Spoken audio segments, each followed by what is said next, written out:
बिस्मिल्लाहिर्रहमानिर्रहीम। अस्सलाम वालेकुम डियर स्टूडेंट्स, मैं हूं अब्दुर्रहमान। आज की इस लेक्चर में हम बात करेंगे ल्यूकोप्लास्ट के बारे में।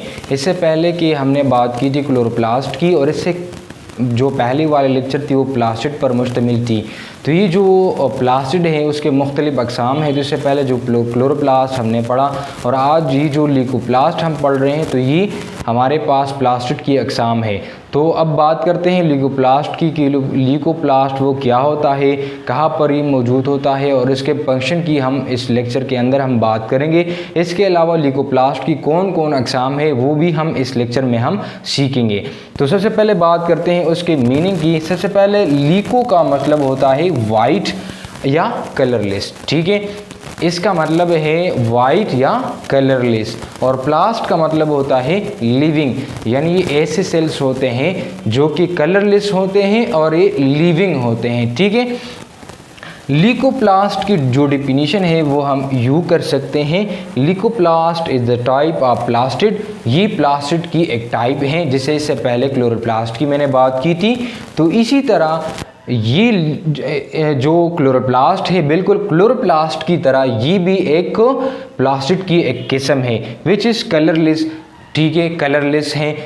कलरलेस क्यों है? ये इसलिए है, therefore they lack visible pigments, इसके अंदर कोई विजिबल पिगमेंट्स नहीं है, तो इसी वजह से ये कलरलेस हैं।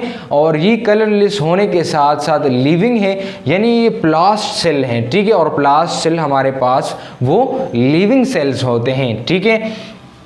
अब बात करते हैं कि कहाँ कहाँ ये मौजूद होते हैं। तो सबसे पहले ये एम्ब्रियोनिक सेल्स के अंदर ये मौजूद होते हैं, या जो फर्स्ट फॉर्म सेल्स होते हैं, ये जो सेल डिवीज़न हो रहा होता है जिसके नतीजे में सबसे पहले सेल बन पाता है, तो ये वहाँ पर ये मौजूद होती हैं, जिसको एम्ब्रियोनिक स्टेज कहा जाता है।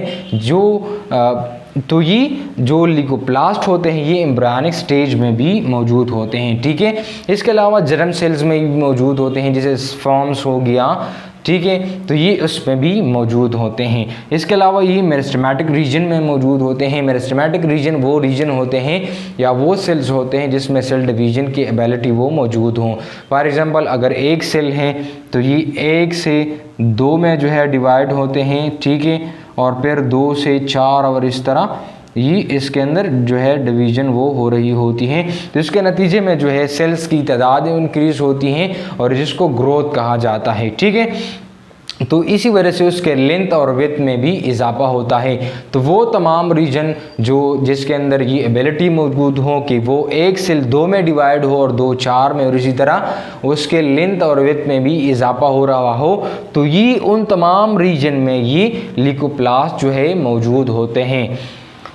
जो नेक्स्ट जो रीजन में ये मौजूद होते हैं, those region of plants which are not receiving light, वो तमाम रीजन जहाँ पर लाइट वो ना पहुँच रही हो, तो वो उस तमाम रीजन में ल्यूकोप्लास्ट वो मौजूद होते हैं। फॉर एग्जांपल अगर अंडरग्राउंड रूट की बात की जाए तो वहाँ पर लाइट वो नहीं पहुँच रही, तो ये अंडरग्राउंड रूट में ये ल्यूकोप्लास्ट मौजूद होता है। इसके अलावा बाज़ स्ट्रीम रीजन भी ऐसे होते हैं जहाँ पर वो सूरज की रोशनी नहीं पहुँच रही होती, तो ये वहाँ पर ये मौजूद होती हैं।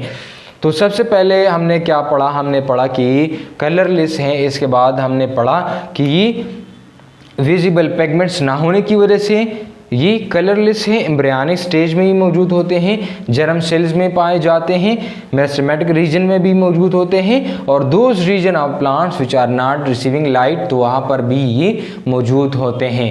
जो ल्यूकोप्लास्ट होते हैं वो हमेशा के लिए कलरलेस वो ही रहते हैं, और ये कभी ग्रीन नहीं बन पाता, यानी उसका जो कलर होता है उसके अंदर कोई पिगमेंट्स नहीं है। कोई पिगमेंट्स ना होने के नतीजे में उसका कलर वो कलरलेस होता है या वाइट होता है, और कभी वो ग्रीन नहीं होता। अगर ग्रीन नहीं होता तो ये कभी फोटोसिंथेसिस नहीं कर सकता, और उसके जो सेल्स होते हैं वो कभी अपनी खुराक खुद तैयार नहीं कर सकता, बल्कि अपनी खुराक को हासिल करने के लिए दूसरे सेल्स पर डिपेंड करते हैं। जो फोटोसिंथेटिक सेल्स होते हैं वो अपनी खुराक खुद तैयार कर सकता है, और ये इसके अंदर कभी भी थाइलाकॉइड मेम्ब्रेन वो मौजूद नहीं होता, और इवन इसके अंदर कोई राइबोसोम्स वो मौजूद नहीं होता। थाइलाकॉइड ऐसे मेम्ब्रेन्स होते हैं जो कि सिर्फ और सिर्फ वो क्लोरोप्लास्ट में मौजूद होते हैं, और इसके नतीजे में जो है जो ग्लूकोज प्रोड्यूस होते हैं, तो ये थाइलाकॉइड मेम्ब्रेन में वो रिएक्शंस होते हैं जिसके नतीजे में वो कार्बन डाइऑक्साइड और वाटर मिलते हैं, और कार्बोहाइड्रेट्स वो तैयार होती हैं। तो ये जो ल्यूकोप्लास्ट सेल्स होते हैं वो स्टोरेज करते हैं कार्बोहाइड्रेट्स की, यानी कुछ ल्यूकोप्लास्ट की सेल वो मॉडिफाइड हो जाते हैं वो कार्बोहाइड्रेट्स की स्टोरेज करने के लिए। कुछ ऐसे सेल्स भी होते हैं जो कि मॉडिफाइड होते हैं लिपिड की स्टोरेज के लिए, और कुछ ऐसे सेल्स भी होते हैं जो कि प्रोटीन की स्टोरेज के लिए वो उसमें मॉडिफिकेशन हो जाती हैं, और ये वो तमाम रीजन्स में वो मौजूद होती हैं। तो सबसे पहले जो मॉडिफाइड सेल्स हैं वो एमाइलोब्लास्ट हैं। एमाइल का मतलब होता है स्टार्च, और ये लातीनी जबान का लफ्ज है, लैटिन वर्ड है। और ब्लास्ट तो आप जानते होंगे ये एक ग्रीक जबान का लफ्ज है जिसका मतलब होता है लिविंग। तो ये जो एमाइलोब्लास्ट है उनका क्या काम है, स्टार्च स्टोरेज का उनका काम है, यानी ये ऐसे मॉडिफाइड सेल्स होते हैं जिनका काम होता है स्टार्च को स्टोर करना। और स्टार्च तो आप जानते होंगे कि जो सेल के अंदर फोटोसिंथेसिस होती है जिसके नतीजे में खुराक कार्बोहाइड्रेट तैयार होती है, और फिर अगर कार्बोहाइड्रेट सेल के अंदर ज्यादा है, सेल की एक्टिविटी से ज्यादा है, तो फिर उसको स्टोर कर दिया जाता है in the form of amyloblast for further use and for future use. अगर किसी भी वक्त कहीं भी किसी भी सेल को एनर्जी की जरूरत हो तो वो इन द फॉर्म ऑफ स्टार्च उसको दोबारा ग्लूकोज में उसको कन्वर्ट कर दी जाती है, और फिर वो ग्लूकोज जो है मुख्तलिफ फंक्शन को परफॉर्म करने के लिए इस्तेमाल की जाती है। एमाइलोब्लास्ट की एग्जांपल वो हमारे पास पोटैटो ट्यूबर है जिसमें स्टार्च स्टोर हो जाती है, और इसके नतीजे में एक ट्यूबर सा स्ट्रक्चर वो बन पाता है। और अगर हम एमाइलोब्लास्ट की बात करें तो मोस्टली ये अंडरग्राउंड पार्ट्स में मौजूद होती हैं, जैसे रूट्स हो गया और स्टेम हो गया, जो मॉडिफाइड होते हैं for the storage of starch. जो दूसरी किस्म है हमारे पास ल्यूकोप्लास्ट की वो एलियोप्लास्ट है।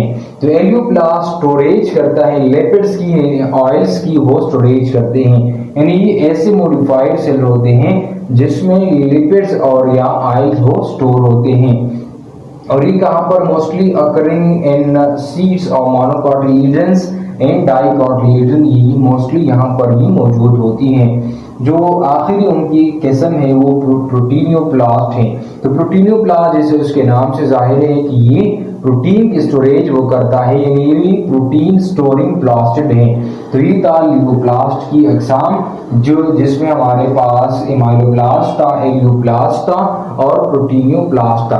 तो इस लेक्चर के हवाले से कोई भी क्वेश्चन हो तो आप पूछ सकते हैं। इंशाल्लाह बाद वाली जो नेक्स्ट हमारा लेक्चर होगा वो हम क्रोमोप्लास्ट के बारे में हम बात करेंगे। इसके बाद फिर उनके जो मॉडिफिकेशन है या डिराइवमेंट ऑफ प्लास्टिड वो उसकी डेवलपमेंट कैसे होती है, और फिर इंशाल्लाह इसके बाद वाले लेक्चर में हम फंक्शन ऑफ प्लास्टिड की हम बात करेंगे।